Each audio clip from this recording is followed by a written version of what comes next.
Hey guys, போன சாப்டரோட முடியல நம்ம ஹீரோ இருக்க இடத்த நோக்கி அந்த 3 பேர் வந்திருப்பாங்க. அதுக்கப்புறம் என்னாச்சுங்கிறத இந்த சாப்டர்ல பார்க்கலாம். கதையோட ஆரம்பத்திலேயே நம்ம ஹீரோ வந்துட்டு மனசுக்குள்ள இதுக்கு முன்னாடி அந்த கிரீன் பேரியர்ல நான் ஃபேஸ் பண்ண அந்த மான்ஸ்டரை விட இவங்க ரொம்ப ஸ்ட்ராங்கா இருக்காங்க. அதுவும் பர்டிகுலரா அந்த மிடில் இருக்க பர்சன் அவங்கிட்ட இருந்து ரிலீஸ் ஆகுற அந்த எனாரமஸ் மேஜிக் வேவ் இதுக்கு முன்னாடி நான் பார்த்ததே இல்ல. இதே நேரத்துல டீமன் ஜெனரல் வந்துட்டு நான் போய் அந்த டார்கெட்டை கேப்சர் பண்றேன், மத்ததெல்லாம் நீ பாத்துக்கோன்னு சொல்ல. இன்னொரு விஷயம், என்ன ஆனாலும் சரி பீமனை மட்டும் டெஸ்ட்ராய் ஆகக்கூடாது. பதிலுக்கு அந்த ஃபிளேம் கிங்கும் நீங்க கவலைப்படாதீங்க நான் பாத்துக்கிறேன்னு சொல்லலாம். இதை கேட்ட ஹீரோவும் எனது டார்கெட்டா ஒரு வேலை ஐடனை பத்தி தான் பேசுறாங்களோ, ஆனா நம்ம இபீரியாவுக்கு அதுங்க பேசுறது ஷாக்கா தான் இருக்கு. உடனே ஜோஷுக்கு அவனுடைய ஸ்வாட் எடுத்துட்டு என்னை தாண்டி உன்னால போக முடியாதுன்னு சொல்ல, இதை எதையுமே கண்டுக்காம அவன் ஈஸியா அவங்கள கிராஸ் பண்ணி போறான். இதை நோட்டீஸ் பண்ண அவங்களும் அவன் ரொம்ப ஃபாஸ்டா இருக்கான் அப்படிங்கிறப்போ இதே நேரத்துல ஜோஷுக்கோ வந்துட்டு அவனோட ஸ்வாட் எடுத்துட்டு அட்டாக் பண்ண போறான். ஆனா அந்த ஜெனரல் ஒரு சொடுக்கு போட்டதுலயே அந்த இடத்துல ஐஸ் வால் வந்துடுது. ஜோஷுக்கோ என்னதான் ஹார்டா ஹிட் பண்ணாலும் அது கொஞ்சம் கூட பிரேக் ஆகல. இதே நேரத்துல பின்னாடி அந்த மான்ஸ்டர் அவன் அட்டாக் பண்ண வர உடனே ஹீரோ வந்துட்டு உன் பின்னாடி பாருன்னு சொல்ல அவனும் அந்த அட்டாக்கா பிளாக் பண்ணிடுறான். ஆனா அந்த பீஸ்டுடைய பவர் அதிகமா இருந்ததுனால அது அவனை தூக்கி எறிஞ்சிடுது. ஹீரோவும் ஜோஷுக்கோன்னு கத்த அங்கிருந்து ஃபிளேம் கிங்கும் மத்தவங்களுக்காக வரி பண்றதுக்கெல்லாம் உனக்கு டைம் இல்ல. அவனோட கையில ஒரு ஃபயர் பாலை கொண்டு வந்துட்டு நம்ம ஹீரோவை அட்டாக் பண்றான். ஆக்சுவலா அதோட பேர் வந்துட்டு ரெட் புல்லட். பதிலுக்கு நம்ம ஹீரோவும் பிளாக் வால ஷீல்ட ரிலீஸ் பண்ணிட்டு இபீரியா இந்த இடத்த விட்டு உடனடியா ஓடுன்னு சொல்ல அவனும் அந்த இடத்துல இருந்து ஓட ஒரு பெரிய பிளாஸ்டே உருவாகுது. நம்ம ஹீரோ என்னதான் ஐஸ் வால ரிலீஸ் பண்ணியிருந்தாலும் அவனோட கை வந்துட்டு கருகி போகுது. இதே நேரத்துல மீமிஸும் ஆக்டிவேட் ஆகுது. உடனே ஹீரோவும் மனசுக்குள்ள நான் தண்டர் வேவை ரிலீஸ் பண்ணி இந்த அட்டாக்கை டாச் பண்ணிருக்கணும், ஆனா நான் பிளாக் வால் மேல ஓவர் கான்பிடண்டா இருந்துட்டேன். இதை பார்த்து அந்த ஃபிளேம் கிங்கும் சிரிச்சுக்கிட்டே உன்னோட அந்த வீக்கான ஐஸ் ஸ்கில் வந்துட்டு என்னோட ஃபிளேமை பிளாக் பண்ணிடுன்னு நினைச்சியா அப்படின்னு சொல்லிட்டு மனசுக்குள்ள நான் எக்ஸ்ட்ரீமா போயிட்டனும், ஒருவேளை இவன் தான் டீம் நாயுடைய பர்சனா இருந்தா என்ன பண்றதுன்னு யோசிக்க நம்ம ஹீரோவுடைய ஸ்டேட்டஸ் போட பார்த்துட்டு சே இவன் லெவல் 0வா, இவெல்லாம் டீம் நாயை கேரி பண்ற பர்சனா இருக்கிறதுக்கு வாய்ப்பே இல்ல.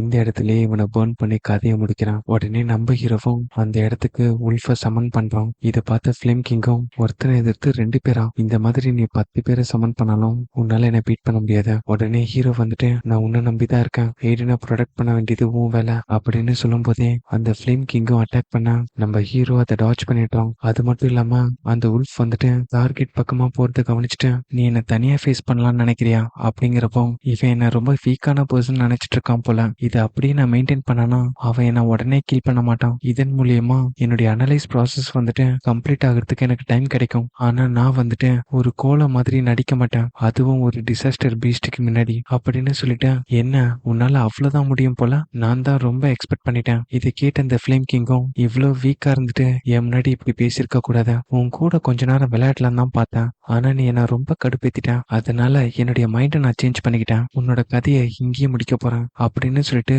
அந்த ரெட் புல்லட்டை ஆக்டிவேட் பண்றான். நம்ம ஹீரோ மேல சரமாரியா அட்டாக்க லான்ச் பண்ண அவன் தண்டர் வேவ் ரிலீஸ் பண்ணி அதை எல்லாத்தையுமே டாச் பண்றான். உடனே மனசுக்குள்ள இந்த மாதிரி ஃபயர் டிப் வந்துட்டு லாங் ரேஞ்சுக்கு தான் சூட்டபிளா இருக்கும், க்ளோஸ் டிஸ்டன்ஸ்க்கு இது வேலைக்கே ஆகாது அப்படின்னு சொல்லிட்டு அவன் அட்டாக் பண்ண போக நம்ம ஹீரோவுடைய ஸ்பீடை பார்த்த ஃபிளேம் கிங்கும் இந்த அளவுக்கு ஸ்பீடான்னு சொல்லிட்டு ஷாக் ஆகுறான். ஆனா அடுத்த நிமிஷமே ஒரு ஸ்மைல் பண்ண அவனுக்கு எதிர்க்க வந்துட்டு ஒரு ஷீல்டு வருது. இதை பார்த்த ஹீரோவும் எனது ஃபிளேம் ஷீல்டா அப்படின்னு யோசிக்க பதிலுக்கு அவனும் நம்ம ஹீரோவை அட்டாக் பண்ணிட்டேன். ஏண்டா என்னுடைய ஓன் வீக்னஸே எனக்கு தெரியாத அளவுக்கு நான் என்ன முட்டாளா, அடிப்பட்ட நம்ம ஹீரோவும் அவன் சொல்றது கரெக்ட் தான், இவன் வந்துட்டு இன்டெலிஜென்ட் டிசாஸ்டர் பீஸ்ட், நான் எப்படி இந்த மிஸ்டேக்கை பண்ண. உடனே அந்த ஃபிளேம் கிங்கும் இந்த அளவுக்கு நீ ஸ்பீடா இருக்கணும், கண்டிப்பா நீ லெவல் 0வா இருக்கிறதுக்கு வாய்ப்பே இல்ல, அப்படின்னா இவ்வளவு நேரம் நீ என்ன ஃபுல் பண்ணிருக்க, நீ மட்டும் அமைதியா இருந்திருந்தனா உனக்கு ஈஸியான டெத்து கொடுத்துருப்பேன். உடனே ஹீரோ வந்துட்டு மனசுக்குள்ள இவன் ஏ ரேங்கா இருக்கிறதுனால தான் என்னுடைய அனலைஸ் ப்ராசஸ் வந்துட்டு ரொம்ப நேரம் எடுத்துக்குது அப்படின்னு நினைக்க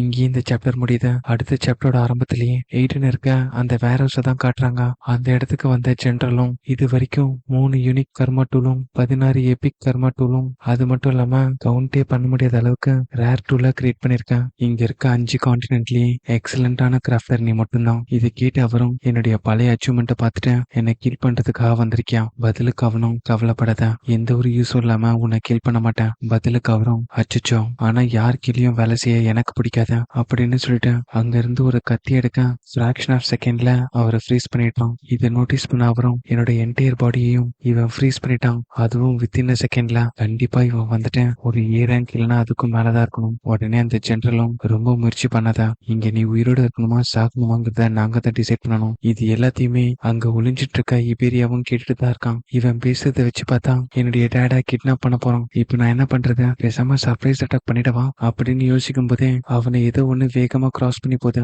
ஆக்சுவலா அது வந்துட்டு டென்மாவுடைய ஷிகியாமி. அது அந்த ஜென்ரல்ல பின்னாடி இருந்து அட்டாக் பண்ண ட்ரை பண்ண அவன் திரும்பி கூட பார்க்காம அந்த உல்ஃபை ஃப்ரீஸ் பண்ணிடுறான். அடுத்த நிமிஷமே அதை தூக்கி எறிஞ்சு டிஃபீட் பண்ணிடுறான். வெளியில இருக்க அந்த 2 பேரும் என்ன பண்றாங்கன்னு தெரியல. எப்படி இந்த ஷிகியாமி இங்க வந்துச்சு? உடனே எய்டனும் ஒருவேளை ரீஇன்ஃபோர்ஸ்மெண்ட் டீம் வந்துட்டாங்களோ அப்படின்னு நினைக்கான். இது எல்லாத்தையுமே பார்த்துட்டு இருக்க இபேரியாவும் அவ்வளவு ஸ்ட்ராங்கான ஷிகியாமியே இவன் கிட்ட டிஃபீட் ஆயிடுச்சுன்னா என்னால கண்டிப்பா இவன் கிட்ட கூட நெருங்க முடியாது. அப்ப நான் டெல்மாவை தான் ஹெல்ப்புக்கு கூப்பிடணும். அப்பதான் அவங்க அப்பா சொன்னது ஞாபகத்துக்கு வருது. ஒரு நாள் இல்ல ஒரு நாள் உன்னாலதான் டென்மா சாக போறான்னு சொல்லியிருப்பாரு. இதை நினைச்சு பார்த்துட்டு அவர் சொன்னது கரெக்ட் தான். நான் இந்த இடத்துக்கு வரதுக்கு முன்னாடி டென்மாக்கு சிவியரா இன்ஜூர் ஆயிருந்துச்சு.